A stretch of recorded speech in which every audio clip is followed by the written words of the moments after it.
Olá, eu sou Cris Forte e este é o De Bem com a Vida, programa focado exclusivamente na geração 50+, e na economia prateada. Na vida, tudo está em constante transformação, tipo uma metamorfose ambulante.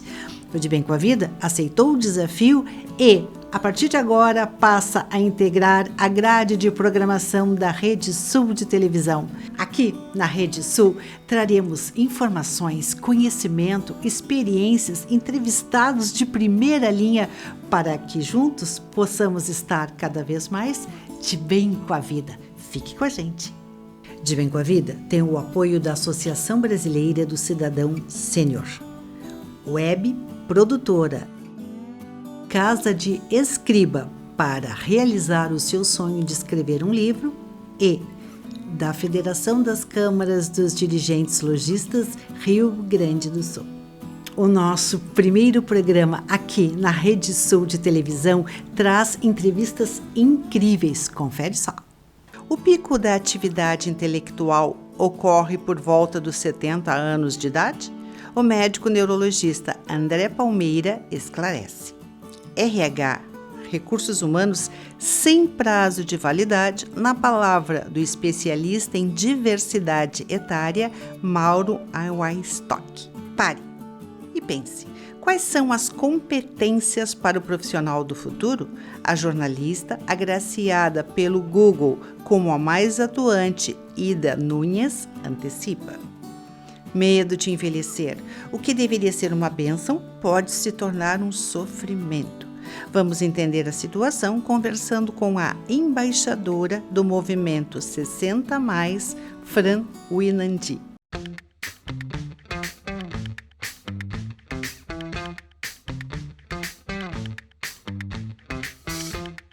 À medida que nós envelhecemos, aumenta a nossa criatividade. Será isto mito ou verdade?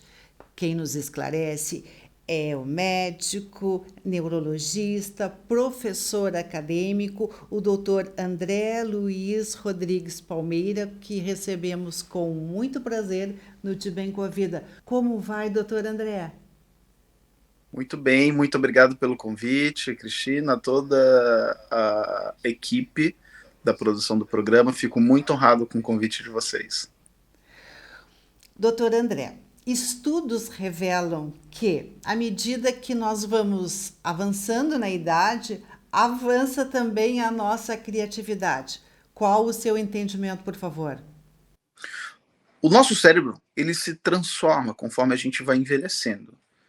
Não deixaria de ser igual com a nossa inteligência e com a nossa criatividade. Claro, há certas coisas que acabam se perdendo com o processo de envelhecimento. Por exemplo, a velocidade do nosso pensamento, aquela questão de pegar no ar e associar informações novas, que é o que é chamado de inteligência fluida, essa acaba tendo uma leve perda. Já a inteligência cristalizada, que são os nossos conceitos, as nossas visões de mundo, os nossos entendimentos sobre as coisas, eles não só não se perdem, como eles melhoram com o processo do envelhecimento. Então, sim, é possível estimular a criatividade no decorrer do envelhecimento. Doutor André, para que este fato de fato venha a acontecer, o senhor sugere que ao longo da vida se adote alguns cuidados especiais? Sim, com certeza. Então, uma das questões muito importantes conforme a gente envelhece é o que a gente chama de reserva cognitiva. Reserva cognitiva é o quão nosso cérebro é resistente a certos danos. Uma pessoa com boa reserva cognitiva, geralmente ela resiste maior a doenças que possam aparecer com o envelhecimento. Lembrando, o envelhecimento por si só não é uma doença, é uma fase da vida como qualquer outra. Dito isso, o que é importante para a gente manter o nosso cérebro ativo, o nosso cérebro criativo? Primeiro, manter constantemente um desafio para o cérebro. Então, seja aprender coisas novas, seja se desafiar em atividades que a gente já é bom e a gente pode se aprimorar, seja manter-se socialmente ativo, praticar exercícios físicos, são todas coisas que podem ajudar com que o nosso cérebro mantenha a sua saúde e, portanto, mantenha a criatividade. Mas a mensagem mais importante é manter-se sempre aberto ao desafio. Falando em desafio, doutor André, o senhor que tem longa experiência clínica e também na docência, nós podemos nos inspirar em artistas e até mesmo empresários que passam a fazer sucesso a partir dos 60 anos? Sem sombra de dúvidas. Como eu disse, nosso cérebro se transforma. Algumas coisas não, algumas coisas se perdem, mas outras coisas se ganham. Muitos artistas, muitos empresários, muitos visionários, pensadores, eles aprimoraram seu trabalho na faixa de idade mais avançada. Então, sim, pode se inspirar nessas pessoas. O nosso trabalho, as nossas visões, a nossa criatividade, ela pode ser aprimorada conforme nós envelhecemos. E agora, em específico, aqui no Brasil, doutor André, a medicina, ela acompanha a performance de excelência de países ditos como desenvolvidos? No Brasil, há sim centros de excelência, há diversos locais em que oferecem atendimento de qualidade, inclusive há locais, aqui mesmo, no nosso estado, em que se estuda muito a cognição em idosos, e principalmente no que se chama superidosos, aqueles idosos que atingem uma faixa de idade mais extrema, 85 anos para mais, e mantêm sua cognição muito bem, obrigado. Eu diria que sim, que há a possibilidade de se conseguir um atendimento em medicina de qualidade no Brasil. Infelizmente, o acesso a esse serviço ele ainda não é amplo, então em grandes centros nós conseguiríamos esse acesso.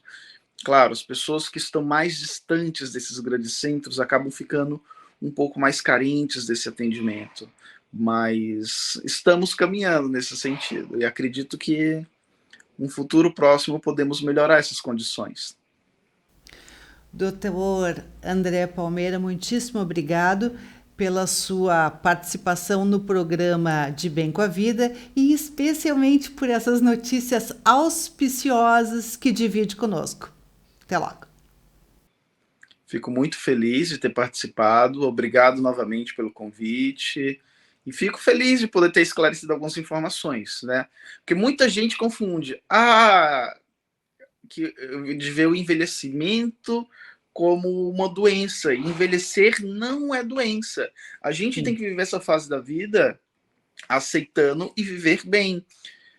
É como Sêneca, para citar uma pessoa criativa que desenvolveu o seu pensamento já mais velho, só tem um tipo de pessoa que tem medo de envelhecer: os idiotas.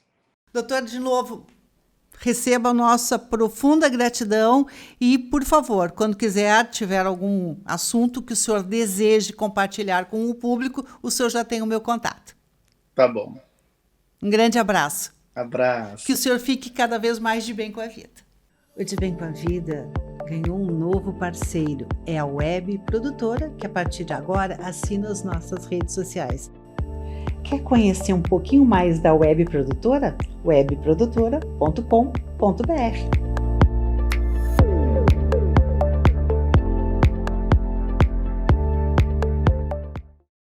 O De Bem com a Vida fala agora sobre um tema que com certeza vai dar o que pensar e também como lidar com a situação de colocação no mercado profissional.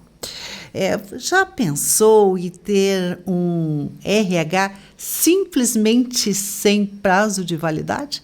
Sobre este tema, nós conversamos com o professor Mauro Weinstock, palestrante sobre diversidade etária e sócio fundador da Hub 40+. Mauro também é colunista da revista Exame e do portal Terra. Como vai, professor Mauro? Prazer estar aqui com você, prazer conversar sobre esse tema que é extremamente pertinente e relevante. Quem agradece somos nós. O senhor fala de onde? Eu estou no Rio de Janeiro, né?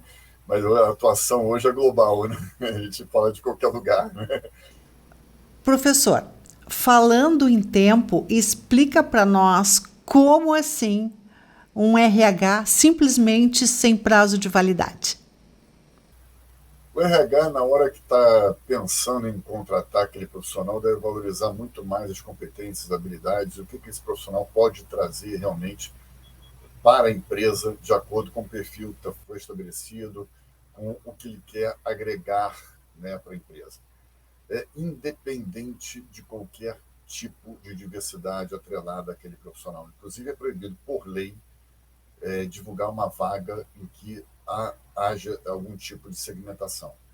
E, particularmente em relação à idade, quanto mais essa empresa conseguir perceber os benefícios e a importância da diversidade etária, da integração entre as gerações, isso vai se traduzir lá na frente também em benefícios financeiros. Quando a gente fala de diversidade etária, a gente está falando de produtividade, está falando de um ambiente muito mais harmônico, está falando de uma marca dentro da empresa e fora dela muito mais positiva e, consequentemente, de um faturamento maior.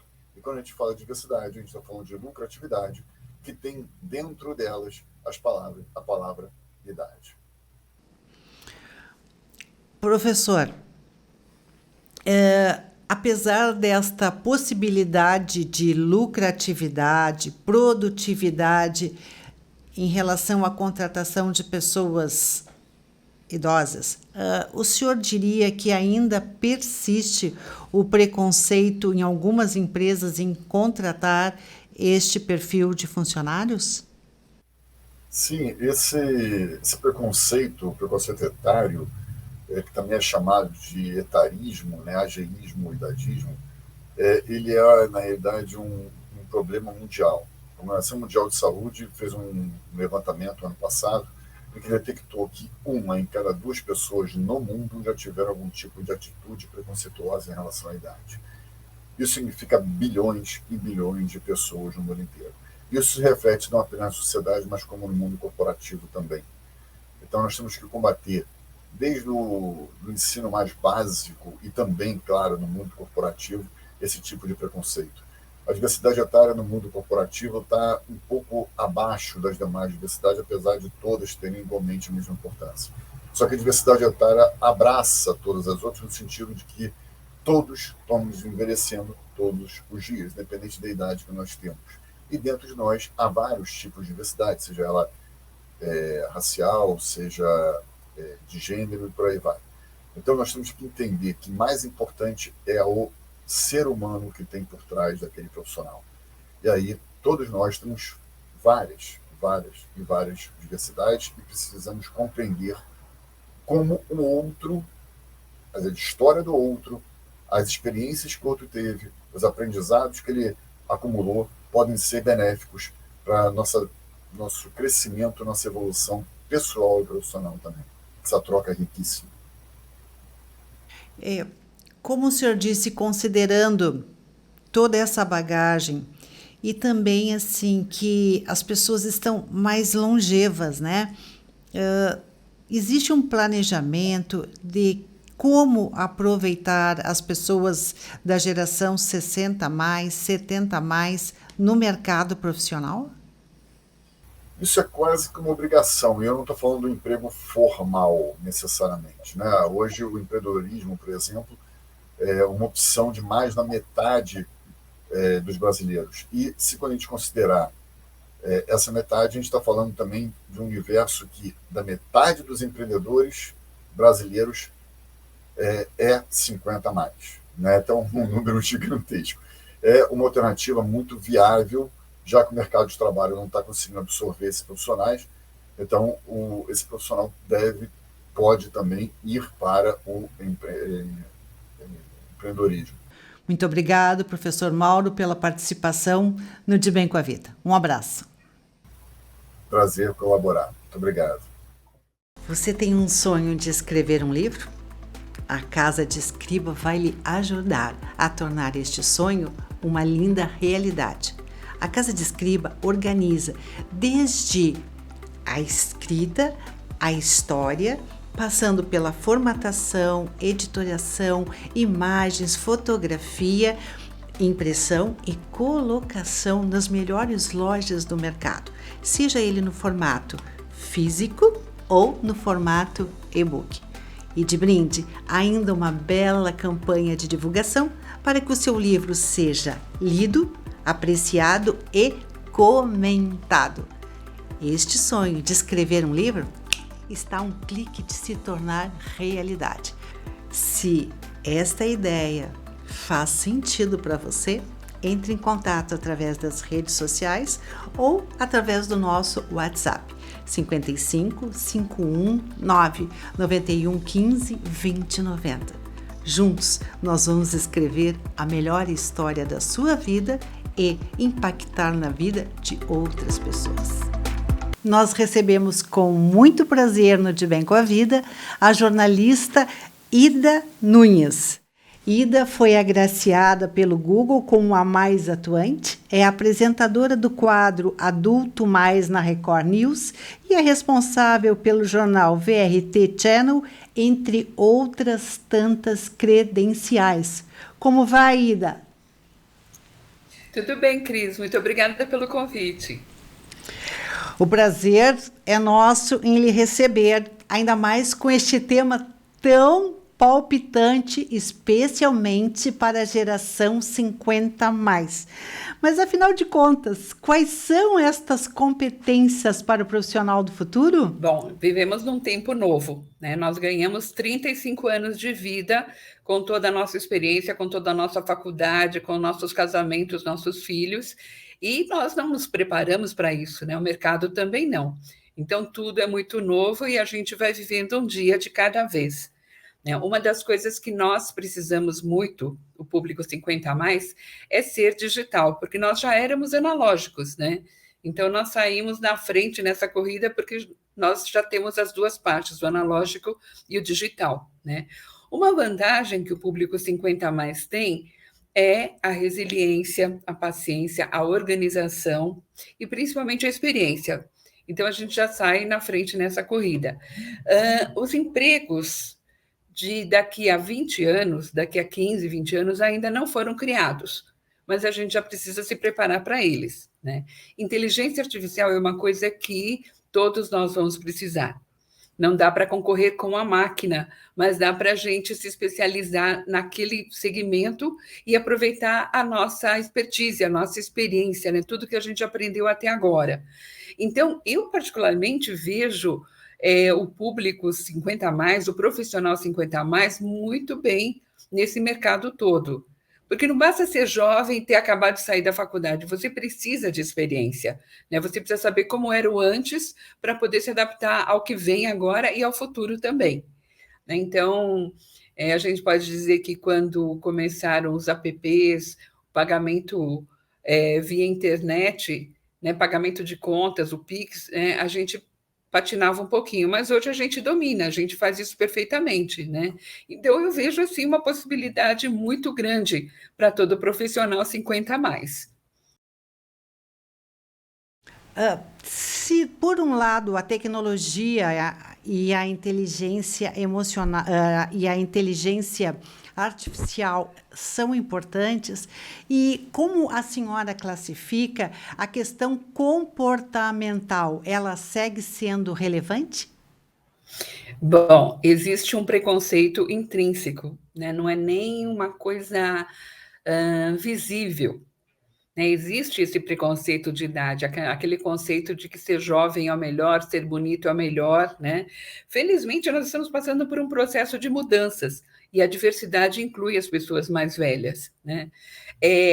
Eu trabalhei até dezembro com um grande head Public Affairs de uma grande startup, e eu acompanhava em todas as entrevistas. E ele é um jovem de 37 anos, todo tatuado, e eu sempre chegava antes, né, para preparar o terreno, para preparar a palestra, e o pessoal me olhava assim com uma cara, porque o público deles são jovens, né, 23, 25, 28 anos, então eles me olhavam assim com aquela cara de quem diz: Será que é a avó dele? Será que é a mãe dele? Né? O que essa senhora está fazendo aqui? Né? Até associarem com eu estar acompanhando e eu ser uma assessora de imprensa, né? Gozado que vem a cara primeiro. Outra coisa também, tem uma agência de empregos para 50 a mais, ela tem mais de 200 mil currículos cadastrados. E a pergunta que o CEO dessa agência sempre recebe, quando ele apresenta um currículo de um profissional, sempre 50 a mais, a pergunta é sempre a mesma: você acha que ele é capaz? Você acha que ela é capaz? E ele responde: mas por que ela não vai ser capaz? Né? Então, existe esse preconceito, ele já está impregnado faz muito tempo, né? E é um trabalho de formiguinha, a gente tem que trabalhar um por um, demonstrando a nossa capacidade, né? Eu tive uma vez uma oportunidade de trabalho que eu fui eliminada na hora por causa de idade. Mas perdido por perdido, eu liguei e falei assim: posso falar com você? Eu gostaria que você me visse. Né? Então, eu fui para que a pessoa me visse, né? Para ela ver como eu agia, como era a minha forma de raciocinar e de me comportar. Você sabe, Cris, que eu ganhei o emprego ali, porque a pessoa me disse assim: ninguém brigou pelo emprego, ninguém ligou e falou, não, eu quero. Né? Me falaram, você foi a primeira a fazer isso, então eu já ganhei o emprego ali antes deles me verem. Né? Então, é uma luta constante. O idadismo é um preconceito que existe, né? E sempre existiu. Né? Tem pessoas que, quando querem ofender alguém, falam tia, velha, como se ser tia, como se fosse ser velha, fosse só para alguns, né? E todos vão, se ninguém morrer, todo mundo vai envelhecer, né? Aliás, né, Ida, envelhecer é uma bênção. Que pena aqueles que não chegarem nessa faixa etária, né? Exato, e faz parte do processo, né? Então, é uma luta diária, porque assim, a pessoa ela tem que raciocinar com você, ela tem que perceber o teu valor. As empresas agora começaram a investir em equipes intergeracionais, porque elas percebem que isso é rico, né? Então, é uma luta que a cada dia a gente vai ganhando uma batalhazinha, né? Mas a perspectiva é boa, né? Estamos tendo sucesso. Devagar, mas continuamos. Perfeito! Jornalista Ida Nunes, nós agradecemos muito a sua presença no De Bem com a Vida e que bom, de novo, ouvir as suas palavras, porque com certeza elas serão de estímulo para o público que nos assiste. Obrigada a você, Cris. Estou sempre à disposição.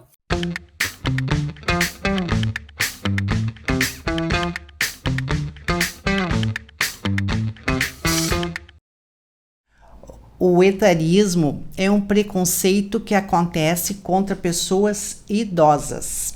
Segundo pesquisa do IBGE, os idosos ocupam o primeiro lugar no ranking de casos de depressão e cerca de 13% da população entre 60 e 64 anos são acometidos pela doença. Para conversar com a gente sobre o tema, nós recebemos com muito prazer no De Bem com a Vida a psicóloga Fran Winandi. Como vai, Fran? Olá, tudo bem? Tudo certinho. Fran, explica para nós o que é etarismo. Etarismo é o preconceito de idade. Ele pode ser direcionado tanto a pessoas mais velhas como a pessoas mais novas. E a diminuição das atividades sociais em relação à geração 60 mais, a questão do isolamento em função da Covid e até mesmo o processo de aposentadoria pode agravar esse preconceito? Pode e agravou, né? Durante a pandemia, a gente teve várias manifestações preconceituosas com relação aos idosos, né? Porque eles eram considerados grupo de risco e as pessoas achavam que eles tinham que ficar em casa, enfim. Teve várias manifestações, pessoas que perderam emprego, trabalho. Então, realmente é um grupo heterogêneo e que não é bem tratado na nossa sociedade como um todo. O que tu coloca no teu livro? Tu pode antecipar um pouquinho mais sobre essa obra? Lógico. Bom, eu explico o que é etarismo, falo quais são as raízes, falo sobre o nosso medo de envelhecer, falo um pouquinho sobre as manifestações do etarismo em vários âmbitos da nossa sociedade, né? Então, o etarismo na moda, o etarismo no trabalho, no streaming, no cinema, na televisão, então, nos esportes, eu vou mostrando aonde que ele aparece, né? E no final eu coloco depoimentos de pessoas que sofreram preconceito etário e as consequências que isso trouxe para elas. O que a senhora recomenda para que esse processo de preconceito venha a ser combatido? Olha, a gente trabalha em várias frentes, né? Eu acho que o primeiro ponto, por exemplo, eu faço bastante ativismo nas minhas redes sociais, porque eu acho que o primeiro ponto é a gente chamar as pessoas para uma reflexão, né?